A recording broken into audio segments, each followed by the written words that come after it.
Culham's considered one of the best preserved stations, and the original, there's a station master's house in the background, the station building there. They're now private offices, but they're immaculately preserved on the inside.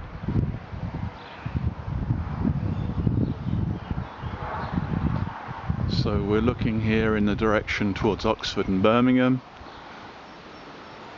and we scan round now to the very beautiful old station here, and we can see the footbridge, the old road bridge, and the horrid modern concrete bridge.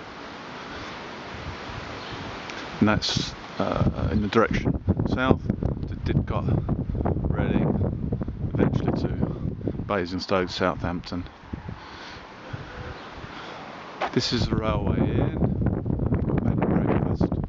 Apparently,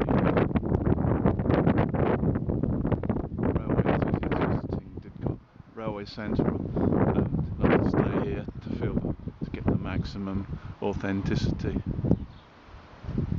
So this is Culham railway station on a sunny June evening.